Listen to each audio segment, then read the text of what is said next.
Eime į cechą, kur parodysime, kaip išsprendėme šaldymo problemą, kur dirba 50 žmonių. Štai čia mes turime kanalinį kondicionierių, tai yra vienas iš 3, prie kurio yra pajungti ortakiai, izoliuoti, kad nekondensuoti, ir prie linijos padarytos atšakos, kad galėtų nupūsti šaltą orą į atskiras zonas, kad būtų žmonėms vėsiau. Iškart jaučiasi gaiva. Seniau jie turėjo pakankamai primityvų sprendimą, tai paprastus ventiliatorius nubinis, kurie iš tikrųjų kažkiek atvėsino patalpas, o dabar galės jausti kondicionieriaus šaldomo orą. Tai bus kur kas vėsiau ir komfortiškiau. Štai čia turime vieną iš 3 Inventor gamintojų 16 kW kondicionierių. Eime prie paskutinės linijos, tai yra 3 didžiausia linija, kur stovi daugiausia žmonių.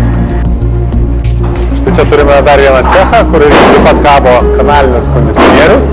Nuo kanalinio kondicionierio mes išvedžiojame ortakius, per kuriuos paskirstėme visur daugmaž vienodai šaltą orą.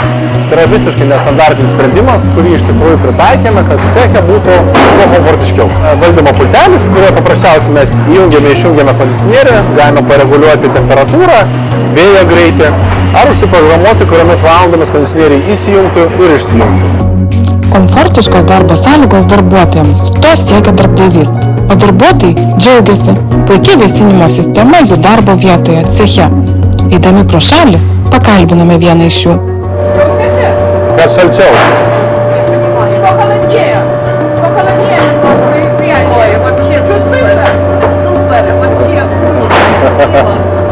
Pridavėm objektą, rezultatai pasiteisino, klientai patenkinti, mes laimingi, darbai užaktuoti.